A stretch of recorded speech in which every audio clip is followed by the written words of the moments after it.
पिछले एपिसोड्स में हमने देखा न्यान विंग जो था पहाड़ से कूद के नदी में डूब गया था। और उसे नदी में डूबते डूबते अपने मन में उसे अपने पापा दिखाई देते हैं, जो उसके पापा बोलते हैं, बेटे तुम्हें हमें भूल के अपनी ज़िंदगी को एक अच्छी मोड़ पे ले जाना चाहिए और अच्छी तरह से ज़िंदगी जीना चाहिए। और इसके बाद हमें वो पहाड़ी के ऊपर का सीन दिखाया जाता। ऊपर में वो गार्ड बात कर रहे थे कि वाकई में उस बच्चे में बहुत ज़्यादा कौशल था, जो पहाड़ी से कूद गया। और वह यह भी बात करते हैं कि उस बच्चे में बहुत ज़्यादा गुण थे।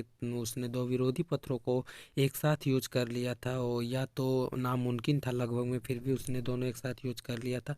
तभी वहाँ का एक गार्ड बोलता है कि हमें क्या करना चाहिए मास्टर, हमारे पत्थर तो हिमांकिंग नदी में गिर गए हैं, अब हमें क्या करना चाहिए। तभी वहाँ के मास्टर बोलते हैं, तुम फिक्र मत करो, हम सारी पत्थर की जिम्मेदारी मैं लूँगा। मैं गौर देवी से बात करूँगा, तुम लोगों को कोई फिक्र करने की आवश्यकता नहीं है। और मैं सुनो देवी का गौर के गुस्सा का सामना करूँगा। तुम लोग बस चलो नदी के किनारे चलते हैं और उस बच्चे को ढूंढते हैं। वह बच्चा तो बच्चा नहीं होगा, उसकी डेड बॉडी मिलेगी, डेड बॉडी से शायद हमें वो पत्थर मिल जाए। चलो देखते हैं नदी के किनारे। फिर वह चले जाते हैं और हमें नेक्स्ट सीन में दिखाया जाता है कि एक बूढ़ा आदमी नदी के किनारे बैठ के मछली मार रहा होता है। और वह बोल रहा था है कि रोज़ रोज़ सब्जियां खाना मुझे अच्छा नहीं लग रहा है। और वह यह भी बोलता है कि लगता है आज मेरा तबीयत ख़राब होने वाला है। तभी उसे थोड़ी देर बाद उसके जाले में कुछ एहसास होता है, उसे लगता है कि बहुत बड़ी मछली फंसी है। और वह देखने जाता है तो वह जाले को खींचता है और वह देखता है तो उसके जाले में मछली नहीं, वह एक बच्चा है। यह देखकर वो आश्चर्य होता है और उस बच्चे को वह अपने घर में ले आता है और उस बच्चे को बेड पे सुला देता है, क्योंकि वह बच्चा बेहोश था नदी में डूबने के कारण। और वह बूढ़ेदार आदमी जिसका नाम झाजियो है, वह खाना बनाने लगते हैं। और न्यान बिंग को होश आता है, वह खाने की महक सुन के वह जाग जग जाता है और वह इधर उधर देखने लगता है। तभी वहाँ पे झाजी पहुँचते हैं और पूछते हैं, तुम्हें होश आ गया, तुम नदी में कैसे गिर गए थे बच्चे। और वह पूछते हैं कि तुम्हारा नाम क्या है। तभी वह बच्चा बोलता है, आप कौन है, आप मुझे यहाँ क्यों लाए हैं। वह बोलता झाजी बोलते हैं कि मैंने ही तुम्हारी जान बचाई थी, तुम फिक्र मत करो, मैं तुम्हें कुछ नहीं करूँगा। और वह पूछते हैं तुम्हारा नाम क्या है। तभी तभी और वह अपने मन में सोचने लगता है कि यह आइस सुनो मेन हॉल का कोई यह आदमी होगा। यदि मैं इसे सच बता दूंगा तो यह मुझे पकड़ के उन्हें सौंप देगा। इसलिए न्यान बिंगिया अपने मन में सोच ही रहा होता है कि तभी फिर वह जहाँ झाजी पूछते हैं, तुम्हारा नाम क्या है बच्चे।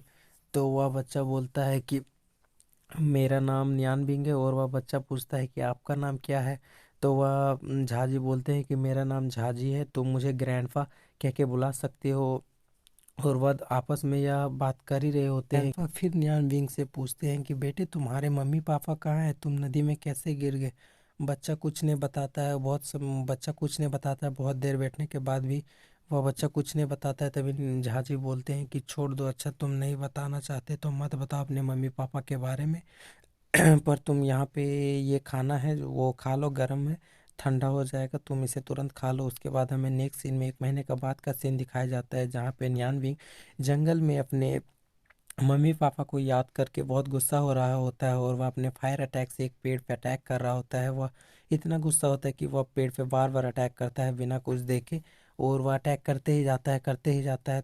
तभी उसके फायर अटैक के बदले वह गलती से आइस अटैक कर देता है। यह अटैक देख के वह आश्चर्य में पड़ जाता है और वह सोचने लगता है कि मैंने आइस अटैक कैसे कर दिया। और वह अपने हाथों में अपने पैकेट से वह आइस स्टोन निकालता है और वह सोचता है कि शायद ये आइस स्टोन की मदद से हुआ होगा। और वह यह सोच ही रहा होता है कि वहाँ से एक लड़की गुजरती हुई जाती है और वह पूछता है कि इस जंगल में तो आम आदमी का आना संभव है, पर तुम यहाँ पे कैसे हो। तभी वह न्यानबिंग उससे पूछता है तुम कौन हो, और उस पे अटैक कर देता है। पर वह लड़की न्यान करती है और उस पे अटैक करती है और न्यानबिंग को बहुत बुरी तरह से हराती है। पर न्यानबिंग भी एक दो अटैक उस पे कर पाता है और लड़की का मास्क गिर जाता है। लड़की का मास्क खुला हुआ देखकर वह लड़की वहाँ से तुरंत भाग जाती है और न्यानबिंग चिल्लाता है तुम कौन हो, तुम यहाँ पे कैसे आई। और हमारा आज का एपिसोड यहीं पे ख़त्म होता है। नेक्स्ट पार्ट में हम यह एपिसोड को कंप्लीट एक्सप्लेन कर देंगे गाइज। तो हमारे चैनल को सब्सक्राइब एंड वीडियो को लाइक करना ना भूलें। यदि कुछ मिस्टेक हो तो हमें यह भी बताएं, और यदि नेक्स्ट पार्ट आपको चाहिए जल्द तो आप लिखें नेक्स्ट पार्ट कमेंट में ज़रूर।